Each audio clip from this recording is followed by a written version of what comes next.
Muy buenos días. Acabamos de escuchar algunas preguntas y respuestas acerca de la expectativa que produce el tema de la muerte en el corazón de algunas personas. Esta mañana yo quiero afirmar también, iniciar con una pregunta. ¿Qué sensación produce en el corazón de cada uno de los que estamos viendo esta enseñanza el pensar qué sucederá después de la muerte? Esta pregunta es la misma pregunta que se estaba haciendo la iglesia de los tesalonicenses a Pablo en un momento de mucha convulsión y de mucha dificultad. Pablo había estado más o menos por 3 semanas en esa iglesia predicando en las sinagogas y muchas personas de Tesalónica, griegos, judíos, se acercaron a conocer y se recibieron al Señor Jesús como su Salvador. Pero pasados unos días, Pablo le costó salir corriendo de allá. Ellos se hacían una pregunta porque estaban esperando la venida del Señor. Y la pregunta es, ¿qué pasa? Porque algunas personas están muriendo. Algunas están siendo tal vez asesinadas por el imperio y por la persecución. En Hechos 17, Pablo se cuenta que Pablo tiene que salir corriendo de Tesalónica precisamente por la persecución. Pero los tesalonicenses tienen una angustia y Pablo en el capítulo 4, en el versículo 13 al 18, se empeña y se preocupa en responder esta pregunta. Así que les voy a animar esta mañana a que leamos el texto que está en 1 de Tesalonicenses, capítulo 4, versículos 13 al 18. Y dice así: Tampoco queremos, hermanos, que ignoréis acerca de los que duermen, para que no os entristezcáis como los otros que no tienen esperanza. Porque si creemos que Jesús murió y resucitó, así también Dios traerá con Jesús a los que durmieron con él. Por lo cual os decimos esto en palabra del Señor, que nosotros que vivimos, que habremos quedado hasta la venida del Señor, no precederemos a los que durmieron. Porque el Señor mismo, con voz de mando, con voz de arcángel y con trompeta de Dios, descenderá del cielo, y los muertos en Cristo resucitarán primero. Luego, nosotros los que vivimos, los que hayamos quedado, seremos arrebatados juntamente con ellos en las nubes para recibir al Señor en el aire. Así estaremos siempre con el Señor. Por tanto, alentaos los unos a los otros con estas palabras. Esta mañana quiero que compartamos este texto y aprender 3 importantes certezas que tenemos los cristianos frente a la expectativa o frente a la desilusión de la muerte. Y la primera certeza la encontramos en los versículos 13 y 14. En el versículo 13, Pablo está respondiendo a 3 problemas fundamentales que se están presentando en la iglesia, que está preocupada, que siguen sufriendo la sana doctrina. Pablo mismo dice que ellos son una iglesia de amor y de fe. Un día manda a Timoteo para confirmarlo y Timoteo le va al encuentro con él y le dice: sí, esta iglesia es una iglesia llena de fe y de amor, pero están angustiados. Y los 3 problemas van en torno a la ignorancia de no saber qué es lo que está pasando, qué pasará con las personas que murieron. La otra es el dolor de la pérdida, de haber perdido a sus seres queridos y ya no estar más con ellos y no saber si los van a volver a ver. Y la tercera es la desesperanza. La primera certeza que aprendemos en este texto es la certeza de la resurrección, que está enmarcada en estas 3 respuestas que Pablo le está dando a los tesalonicenses. Ahora, el dolor y la pena miran hacia atrás. La desesperanza y la angustia a veces miran hacia alrededor. Pero la fe mira hacia arriba. Y Pablo está muy interesado en que ellos entiendan esto. Por eso, en el versículo 14 dice: porque si creemos que Jesús murió y resucitó, así también traerá Dios con Jesús a los que durmieron con él. Pablo está haciendo énfasis en una parte importante del Evangelio, el núcleo del Evangelio. Jesucristo murió por nuestros pecados y resucitó al 3er día como muestra de ese gran amor por nosotros. Yo hice el acto de pecar y Jesús hizo el acto de salvar. Ese es el núcleo del Evangelio. Lo que Pablo está haciendo, está intentando hacer y está animando a los tesalonicenses es a tener su mirada enfocada en el núcleo, en el centro que es el Evangelio completo, el Evangelio que permite entender cuando les pregunta: ¿ustedes creen que Jesús murió? Ok, sí, chulito. ¿Ustedes creen que resucitó? Ok, chulito. Entonces, si nosotros creemos que Jesucristo murió y resucitó, entonces así también estamos de acuerdo en que Él resucitó y nos va a resucitar a nosotros. Si creemos esto, nos damos cuenta que el mismo Señor Jesús es la prueba de nuestra propia resurrección. En el Antiguo Testamento, los judíos hacían una fiesta, era la fiesta de las primicias. Cuando el pueblo entró a la tierra de Canaán, uno de los mandamientos que el Señor les dio era hacer la fiesta de las primicias. La fiesta de las primicias consistía en que las personas que tenían las primeras cosechas, las mejores cosechas, en ese momento de la fiesta, reunían los mejores frutos, los ponían en manojos, los metían en una canasta y los llevaban al sacerdote y se los ofrecían al Señor, como las primicias y los mejores frutos de la cosecha. En 1 Corintios, capítulo 15, versículo 22 y 23, dice lo siguiente: porque así como en Adán todos mueren, también en Cristo todos serán vivificados, pero cada uno en su debido orden, Cristo las primicias, luego los que son de Cristo.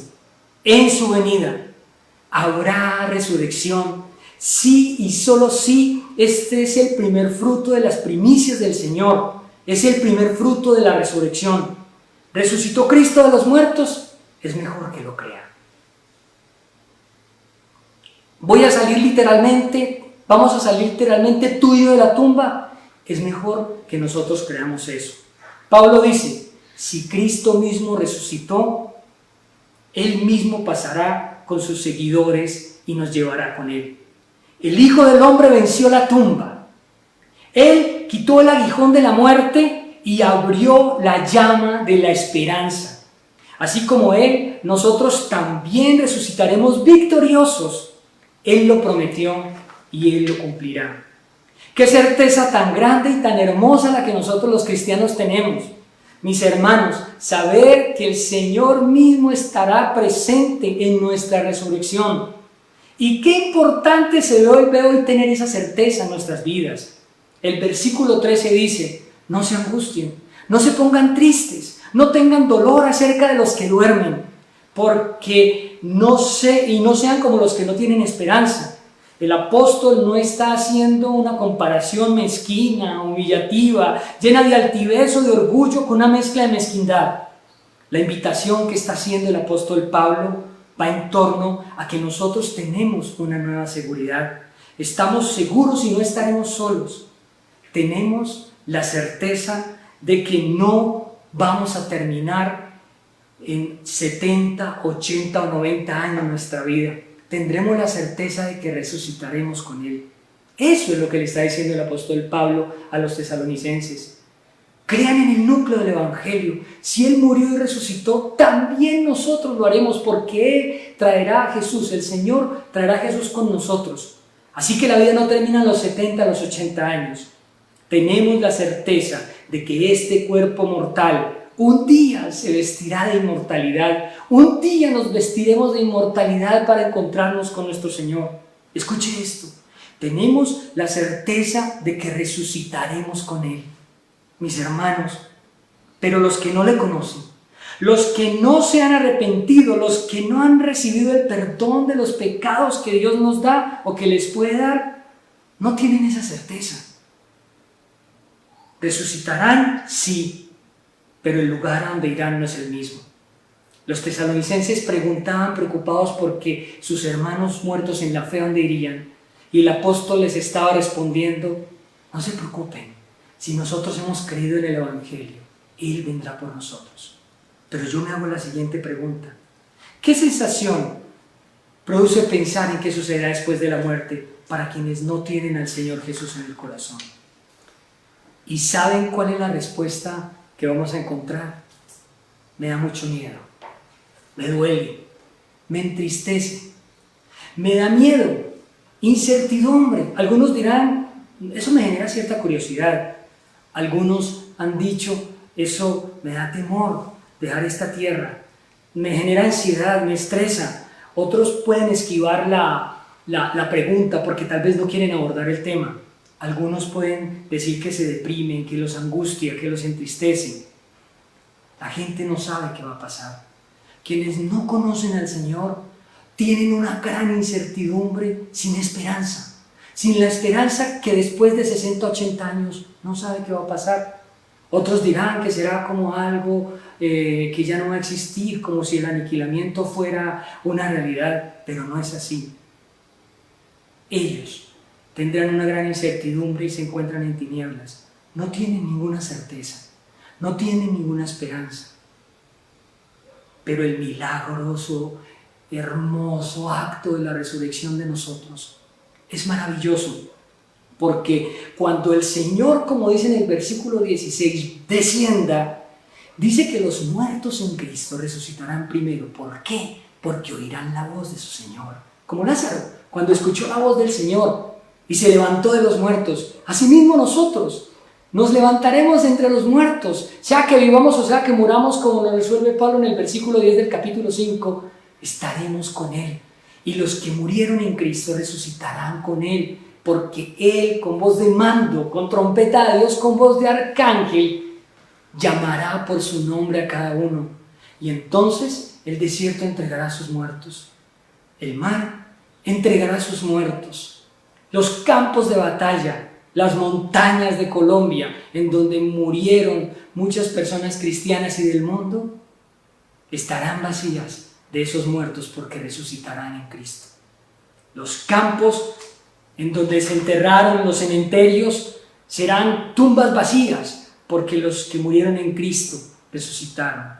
¡Qué certeza tan hermosa! ¿Qué certeza le está dando Pablo a la iglesia de los tesalonicenses, que están siendo atacados, que están siendo atribulados por el imperio y por los judíos, y que están recibiendo esta certeza de manos de quien los evangelizó y les dijo: no se preocupen, no se angustien, ustedes no son como los que no conocen a Dios, porque un día, si nosotros creímos en que Jesús murió y resucitó, Dios enviará a Jesús a resucitarnos a nosotros también. Primero, la certeza de la resurrección. En segundo lugar, la certeza del reencuentro. Y esa certeza la encontramos en los versículos 15 al 17. Dice así: por lo cual os decimos esto en palabra del Señor, que nosotros que vivimos, que habremos quedado hasta la venida del Señor, no precederemos a los que durmieron. Porque el Señor mismo, con voz de mando, con voz de arcángel, con trompeta de Dios, descenderá del cielo, y los muertos en Cristo resucitarán primero. Luego nosotros, los que vivimos, los que hayamos quedado, seremos arrebatados juntamente con ellos en las nubes, para recibir al Señor en el aire, y así estaremos siempre con el Señor. Esta certeza está fundamentada, como dice el versículo 15 al principio, en la palabra del Señor. ¡Qué seguridad más grande! El principio de que seremos un día reencontrados unos a otros en las palabras del mismo Señor Jesús. La seguridad más grande que el Señor nos da, Pablo la está narrando a los tesalonicenses.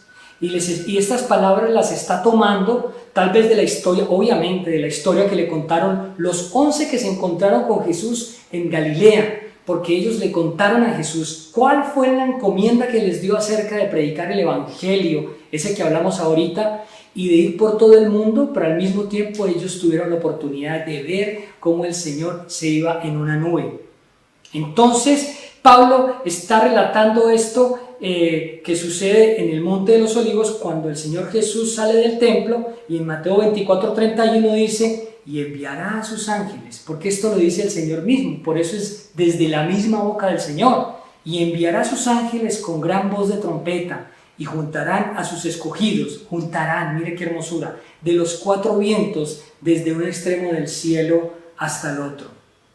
Los tesalonicenses se preguntaban si tal vez los que habían muerto, los que habían dormido en Jesús, se perderían este gran evento de la venida del Señor, porque recuerden que ellos estaban esperando que el Señor regresara. Tal vez ellos estaban diciendo: los muertos en Cristo se van a perder esto, pero Pablo con sabiduría les dice: claro que no, al contrario de perdérselo, serán los primeros en oír la voz. Antes de que el Señor nos arrebate a nosotros, si estamos aún vivos, los muertos en Cristo van a oír en primer lugar la voz del Señor, y va a ser una voz fuerte, potente, como cuando el Señor llamó a Lázaro y se levantó. El muerto Lázaro escuchó la voz de su maestro. Y los que tal vez hayamos muerto o no, los que durmimos o durmieron en Jesús, si no es que el Señor viene pronto, no sé cuándo, eso no lo sabe nadie, resucitarán primero porque escucharán la voz del Maestro. En otras palabras, será un gran encuentro entre vivos y muertos, porque eso lo dice el versículo 17. Luego nosotros, después de haber resucitado, los que vivimos, los que hayamos quedado, seremos arrebatados juntamente con ellos en las nubes para recibir al Señor en el aire. Seremos transformados y tendremos también otro aspecto, pero el Señor Jesús promete que estaremos juntos porque nos está preparando morada. Y lo dice en Juan 14, versículos del 2 en adelante. Esta escena gira en torno a la cena del Señor. Judas ya había dejado la escena y se había ido de la cena. Y Jesús, después de eso, le dice a los discípulos que Él iba a ser glorificado y que el Padre le iba a glorificar. Que les dijo incluso lo mismo que le dijo a los judíos: yo me iré y a donde yo voy ustedes todavía no pueden ir. Entonces Pedro, que es un poco impertinente, llega y le dice: bueno, ¿y a dónde vas? Y le dice: a donde yo voy no puedes ir, pero ¿sabes qué? Me seguirás después. Le estaba diciendo que después iba a venir por él. Y Jesús, después de que le dice eso, bueno, Pedro mete la pata, porque Jesús le dice: me vas a negar 3 veces. Ese no es el tema esta mañana. Pero Jesús ve la angustia que ellos tienen y por eso Él le responde de la siguiente manera en el versículo 1. Él ve que están angustiados, ¿cómo así que el maestro se va? Y que todavía no le podemos seguir. Y entonces la divina respuesta de nuestro Señor es: no se turbe vuestro corazón. ¿Creen en Dios? Crean también en mí. Yo me voy a preparar morada para ustedes. Jesús tiene preparadas viviendas para nosotros, para reencontrarnos todos los cristianos de la tierra, de la historia, desde Adán hasta el día en que el Señor regrese. Hasta ese día Él reunirá todas las naciones, todas las lenguas. Estaremos juntos con el Señor en el gran banquete, en la gran boda que Él ya ha estado preparando desde hace mucho tiempo para nosotros. Su novia, la novia, es llamada desde la tumba por el Señor. Y esta maravillosa promesa de que nos vamos a encontrar juntos y vamos a poder compartir, no sé si vamos a reconocer o no a las personas, van a tener tal vez otra naturaleza, pero la esencia va a ser la misma. Eso solo lo sabe Dios. Pero su iglesia toda completa va a estar sentada en las bodas del Cordero, celebrando que hemos sido rescatados y hemos sido reencontrados. Y por eso tenemos esa certeza que todos los cristianos de toda la historia un día nos vamos a encontrar, obvio, tal vez en un aspecto distinto, pero en las bodas del Cordero. En su venida el Señor juntará a todas las personas de todas las naciones de la tierra, vivos y muertos, todos estaremos juntamente con Él, disfrutando de la presencia gloriosa de nuestro Señor Jesucristo. Será glorioso poder ver y poder experimentar a Jesús, poder ver y experimentar a todos nuestros hermanos, a los que murieron sacrificados, a los que murieron en el ministerio, en las misiones, que fueron asesinados y que nos van a contar sus historias y nos va a llenar de emoción y de amor poder ver eso. Será glorioso poder ver a papá, será glorioso poder ver a mamá, será glorioso poder ver a las personas que murieron en Cristo Jesús. Pablo dijo que nosotros somos herederos y coherederos con Cristo. Y Pedro también lo dice, que nosotros hemos nacido para una herencia incorruptible, incontaminada e inmarcesible. Y la palabra herencia quiere decir que es una palabra usada para adquirir la tierra prometida. La tierra prometida en Canaán tuvo un fallo. Seres humanos imperfectos llegaron juntos, pero no la disfrutaron porque el pecado los separó de Dios muchas veces. Esta nueva tierra, este nuevo cielo nos va a permitir juntarnos para adorar juntamente al Señor. Así que esa herencia no solo significa el cielo. Esa herencia es la vida con el Hijo de Dios por la eternidad. Esa herencia es nuestra herencia, la herencia de la salvación prometida. Se cumple la salvación que el Señor nos prometió. Es la mayor herencia que nosotros podamos tener en nuestras vidas. En primer lugar, los cristianos, frente a la muerte, tenemos la certeza de la resurrección. Un día estaremos con Él. Y la segunda, en que nos reencontraremos todos, para que juntos, a una sola voz, como dice Apocalipsis, los ancianos se hincarán ante la presencia de Dios y bajarán sus coronas, y a una voz todo mundo adorará, exaltará el nombre de Dios, y dirá al que es digno de tomar el poder, las riquezas, el honor, la sabiduría, a Él. Y con Él estaremos todos juntos, y Él nos reunirá a todos. La certeza de la resurrección y la certeza de que nos reencontraremos, todos sus hijos, con Él en el cielo. No hay palabra más consoladora que esta, que seremos arrebatados juntamente con Él. Ese día será el día más feliz de nuestras vidas. Podemos confiar en la certeza de su venida. Podemos estar seguros de que nos encontraremos con Él. Podemos tener la tranquilidad porque juntos estaremos adorando a nuestro Salvador. Seremos sacados de este estado natural de corrupción, de maldad, de concupiscencia, de maledicencia, que gobierna y quiere gobernar nuestro cuerpo mortal, porque ya no seremos iguales, seremos transformados a su imagen. Sí, experimentaremos la majestad de su regreso, experimentaremos el misterio de su rapto y experimentaremos el desafío de su venida. Sí, los que estemos vivos, si es que estamos vivos, vamos a experimentar ese desafío. Pablo está invitando a la iglesia de los tesalonicenses, antes del versículo 13, a que vivan en santidad. Les está invitando a santificarse, a que no den mal testimonio a las personas que están alrededor de ellos. Y yo tengo una pregunta: ¿estamos hoy nosotros preparados para que nuestro Señor venga? ¿Estamos nosotros hoy preparados para el encuentro con nuestro Señor? ¿Usted tiene la certeza de que si Cristo viene, será reunido con el resto de los cristianos para irse al cielo?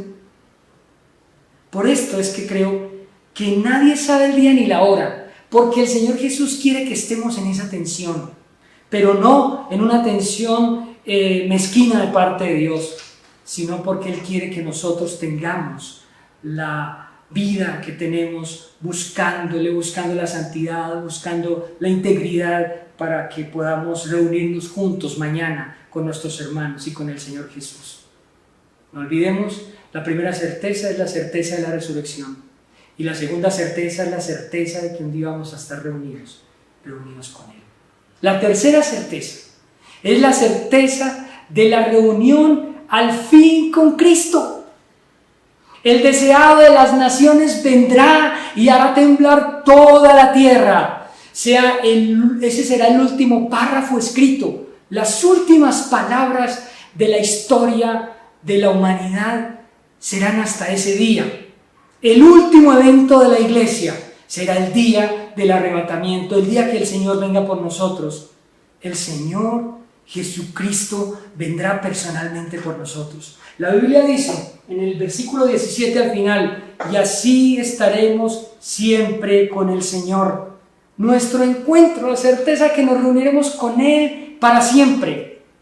Y la descripción que hace Pablo, que realmente es tomada de la historia que le contaron los discípulos, como les decía ahora, y es como si Pablo cogiera y nos hiciera un spoiler, como si nos estuviera revelando algo que va a suceder. Él ya lo había escuchado de los discípulos que habían tenido esa experiencia con el Señor Jesús en el monte en Galilea, en donde ellos mismos, después de haberse encomendado la tarea de ir por todo el mundo y predicar el Evangelio, los 11 vieron como el Señor Jesús fue levantado en una nube.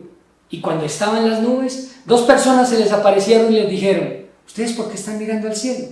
Ese mismo Jesús que ustedes ven que fue recibido de una nube, así mismo vendrá. Y Pablo está haciendo esa misma recreación de ese momento.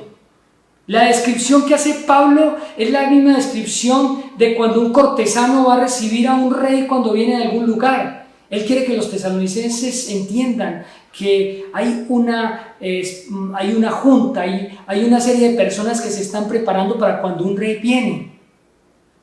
Y les está diciendo a los tesalonicenses, y nosotros nos reuniremos asimismo con él. Este mismo Jesús que ha sido llevado entre las nubes es el mismo rey que regresará. Y nosotros, sus cortesanos, sus escoltas, estaremos con él, recibiéndolo en el aire.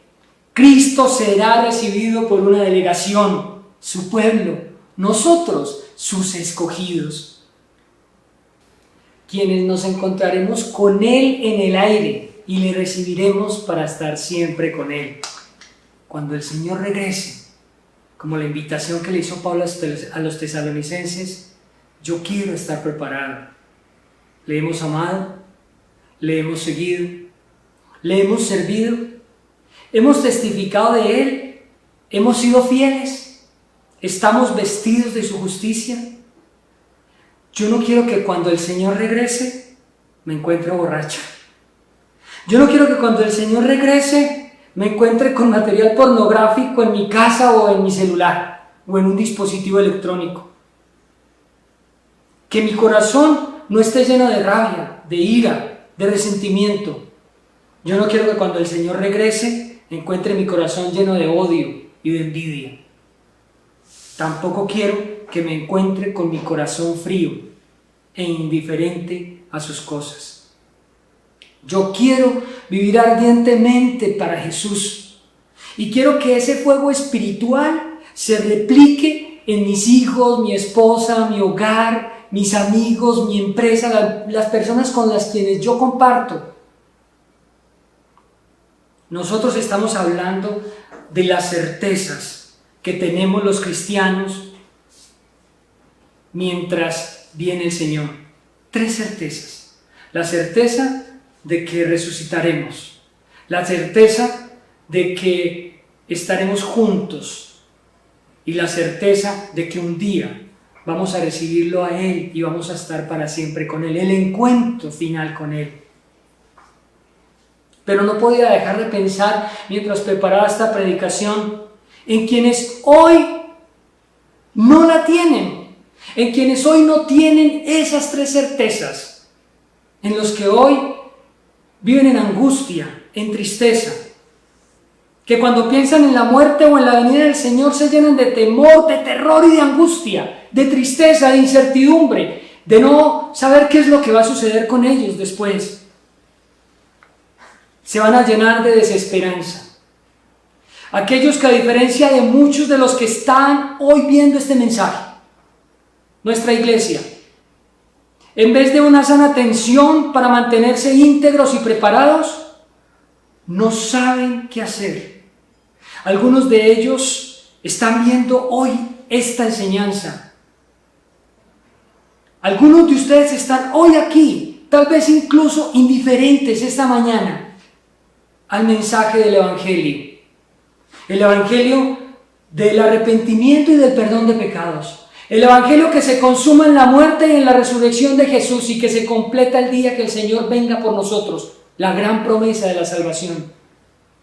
Mi estimado amigo, el Evangelio no es una religión. Si tú estás por primera vez viendo esta enseñanza, yo estoy muy agradecido con Dios y quiero decirte que el Evangelio no vende ilusiones. El Evangelio es de vida o de muerte. Si usted, que está viendo esta enseñanza esta mañana, no está seguro de qué pasará con usted después de la muerte o en la venida del Señor, ni siquiera sabía que eso existía, yo le voy a decir, sin Cristo en el corazón, usted también resucitará, pero será condenado. Usted le verá venir, pero lamentará no haberlo conocido, ni haberlo aceptado. Usted tendrá una reunión, pero allí no estará Dios. Le animo a que se una al ejército de los que creemos por fe de los que hemos visto en la historia al Jesús Redentor que vino y que murió en la cruz del Calvario por nosotros y que vino para perdonar tu pecado y mi pecado, tu maldad y mi maldad. Aquel que no escatimó el ser igual a Dios y no se aferró para venir por nosotros, para nosotros y por amor a nosotros. Lo invito a que reciba a Jesús como su Señor y como su Salvador. Lo invito a que esta mañana haga esta oración conmigo. Y ustedes, hermanos de la Iglesia del Encuentro, de Oriente y de Medellín, que hoy están escuchando esta enseñanza. Hoy Dios nos está animando con el gozo de saber que un día vamos a estar con Él. Pero yo les animo a que cerremos los ojos y que al reto que nos queda en el corazón sea que hoy compartamos el Evangelio para que otros más se unan a esta certeza de la salvación, de la resurrección, de estar juntos y de estar por siempre con Cristo en el cielo, también la reciban otras personas. Ese es el reto que el Señor nos deja. Y por eso hoy yo quiero invitarte a ti que estás viendo este mensaje por primera vez a que cierres tus ojos y a que le digas al Señor la siguiente oración: Señor Jesús, hasta hoy tal vez yo pensaba que la muerte terminaba cuando me enterraban en un cementerio, cuando me metían en un cajón, en un ataúd y me llevaban a un cementerio. Yo pensé que la vida terminaba ahí, pero no. Hoy, a través de este mensaje, reconozco que tú eres Dios. Reconozco que tú un día viniste a morir por mis pecados. Y te pido perdón por todos los pecados que yo he cometido. Te ruego que así como entras al corazón de muchas personas, hoy entres a mi corazón y seas mi Señor y mi Salvador por el resto de los días de mi vida. Dile: yo también quiero estar a la expectativa de tu venida. Yo también deseo, anhelo, que un día cuando tú regreses, sea que esté vivo, sea que esté muerto, también yo quiero estar en esa carroza, también yo quiero subirme en esa nube, también yo quiero estar reunido con estas personas que hoy conmigo ven este mensaje.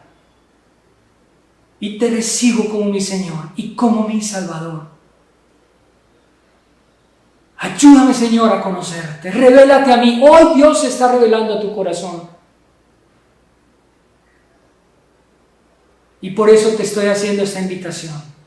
Acércate al Señor, acércate al Jesús, el dador de la vida, el Rey que hace 2000 años vino a morir en la cruz del Calvario por nosotros, pero que regresará.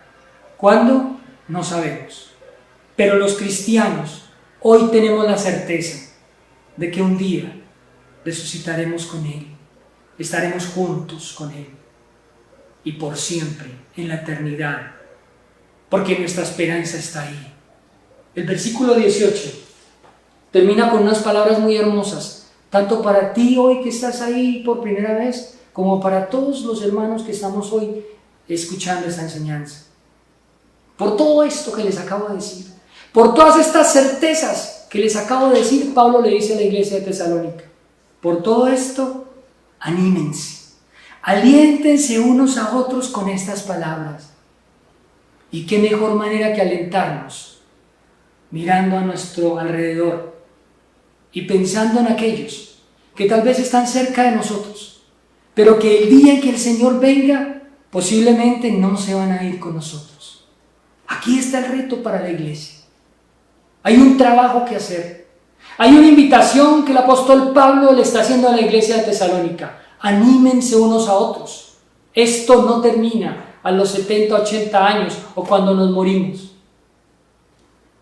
Yo tuve la experiencia este miércoles pasado.